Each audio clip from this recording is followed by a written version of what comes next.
بسم اللہ الرحمن الرحیم۔ السلام علیکم ورحمۃ اللہ وبرکاتہ۔ ناظرین و سامعین، حضرت امام بخاری بچپن میں ہی یتیم ہو گئے تھے۔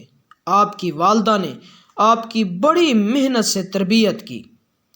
واقعہ یہ ہے کہ جب امام بخاری کی بچپن میں آنکھ چلی گئی، نابینا ہو گئے تھے، تو والدہ کو بہت صدمہ ہوا، اس لیے کہ ایک طرف وہ بیوہ تھی اور دوسری طرف چھوٹے سے بیٹے کو اچانک یہ حادثہ پیش آیا کہ بینائی چلی گئی۔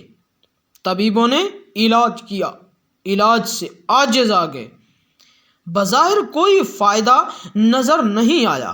والدہ ماجدہ اپنے یتیم بچے کی اس حالت پر رات دن اللہ تعالیٰ کے سامنے روتی رہتی تھی اور دعا کرتی رہتی، اور بہت زیادہ دعا و صدقہ کا اہتمام کرتی تھی۔ امام بخاری کی والدہ بڑی عبادت گزار خدا رسیدہ خاتون تھی۔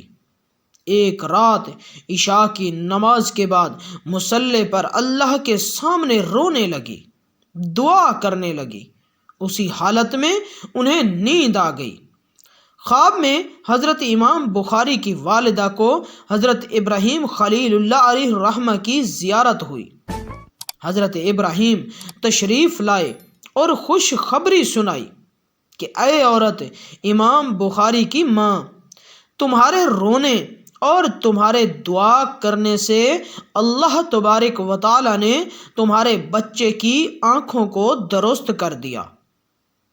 جب رات گزر گئی اور والدہ صبح بیدار ہوئی تو دیکھا کہ اللہ تعالیٰ نے ان کے بیٹے محمد ابن اسماعیل بخاری کی آنکھ کو واقعتاً درست کر دیا تھا۔ پھر بعد میں تو اللہ تعالیٰ نے اس قدر آنکھ میں روشنی عطا فرمائی کہ امام بخاری نے اپنی مشہور کتاب تاریخ کبیر کو چاندنی رات میں چاند کی روشنی میں تصنیف فرمایا۔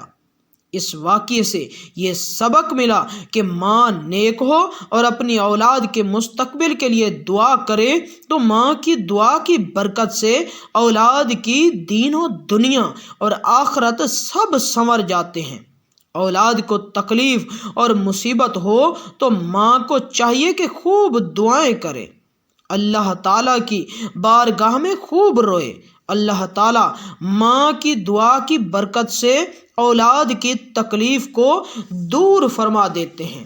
ماں کی دعا بہت جلدی قبول ہوتی ہے۔ ناظرین و سامعین، ویڈیو اچھی لگی تو لائک کر دیں۔ ایسی انٹرسٹنگ اسٹوری اور دلچسپ سبق آموز واقعات کے لیے ہمارے چینل کو سبسکرائب کر کے ساتھ والے لگے بیل کے آئیکن کو دبائیں۔ اللہ حافظ۔